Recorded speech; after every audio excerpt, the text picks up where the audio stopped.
જય શ્રી કૃષ્ણ વાલા વૈષ્ણવજનો। આજે આપણે સાંભળીશું પુરુષોત્તમ માસની વાર્તા દેડકો અને ડોશી। એક મોટું નગર હતું। નગરમાં એક ડોશી રહે। ડોશી સાવ એકલા હતા। પતિ અને પુત્ર બંનેનું મૃત્યુ થઈ ચૂક્યું હતું।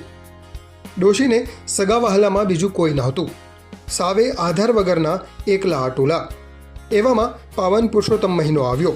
ડોશીએ અધિક માસ નહાવાનું નેમ લીધું। સવારે ઉઠીને નદીએ નહાવા જાય, સૌની સાથે કાંઠા ગોરમાની પૂજા કરે, વાર્તા સાંભળે, ગીત ગાતા સૌની સાથે દેવ દર્શન કરતા ઘરે પાછા આવે, પછી રસોઈ બનાવે, એકટાણું કરે અને પછી હરિગીત ગાતા ગાતા ભગવાનનું નામ સ્મરણ કરતાં કરતાં આખો દિવસ મોતી પરોવે। સરસ મજાની કંકાવટી ભરે, ભાત ભાતની ભાતિયું પાડે, ઈંઢોણી ભરે, સોપારી બનાવે, બેડાને મોતીડે ગૂંથે, આમ બે પૈસાનું કામે કરતા જાય।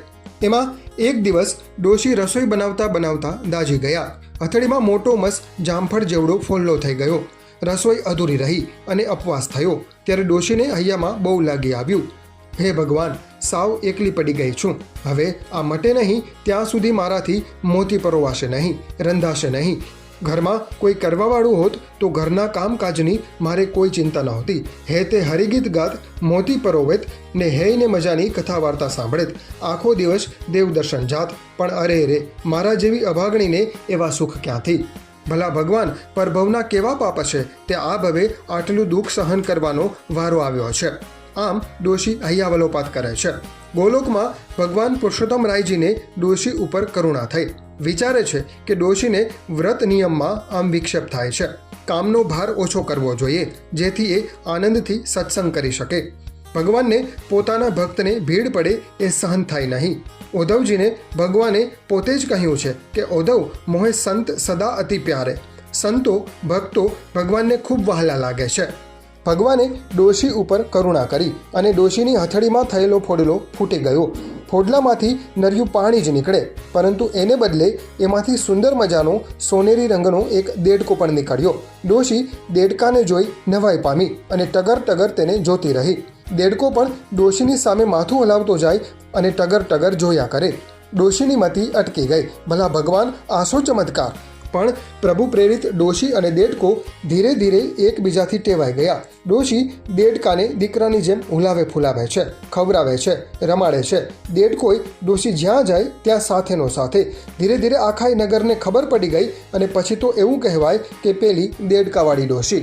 પુરુષોત્તમ માસ નહાવાનું નિયમ હોવાથી ડોશી રોજ નદીએ નહાવા જાય। દેડકો સાથે જ હોય। ડોશી કાંઠા ઉપર બેસી નાય, જ્યારે દેડકો કૂદીને નદીના પાણીમાં પડી સામે કાંઠે જાય અને ત્યાં નહાય। પછી ડોશી અને દેડકો ઘેરે આવે।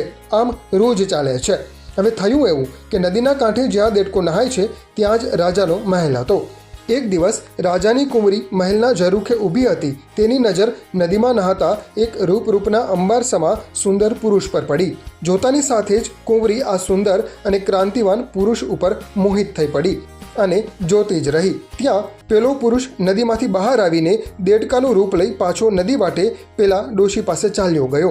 આવું જોઈને રાજકુંવરીને નવાઈ લાગી અને થયું, નક્કી કંઈક રહસ્ય છે, નહીંતર આમ આવો સુંદર પુરુષ દેડકો થાય નહીં, કોઈ દેવ અંશ જ હોવો જોઈએ। આમ કુંવરીને નિયમ જેવું થઈ ગયું। રોજ સવારે ઝરૂખે ઊભી રહે, પેલા દેવાંશ પુરુષને દેડકામાંથી પુરુષ અને પછી પાછો દેડકો થાય તે જુએ છે। જેમ જેમ દિવસો પસાર થતા ગયા તેમ તેમ કુંવરીનો નિર્ણય દ્રઢ થતો ગયો। પરણું તો બસ આ દેવંશ પુરુષને જ, નહીં તો જગતના તમામ પુરુષ ભાઈ બાપ સમાન।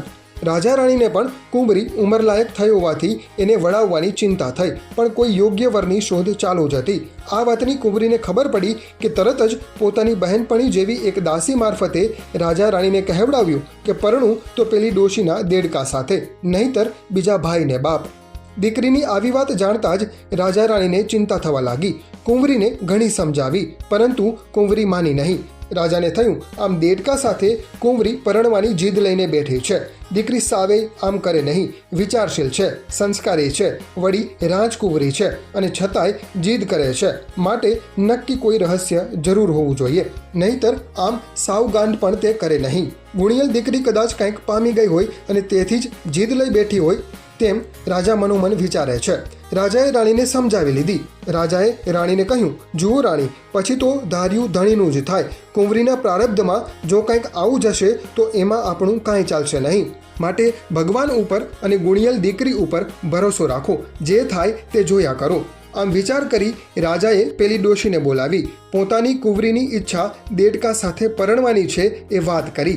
રાજાની વાત સાંભળતા જ ડોશી કહે, રાજા સાહેબ, તમે આ શું બોલો છો? ક્યાં રાજાની રાજકુંવરી અને ક્યાં મારો દેડકો? વળી રાજકન્યા ઝૂંપડીએ શોભે નહીં, એ તો રાજના રજવાડે જ શોભે.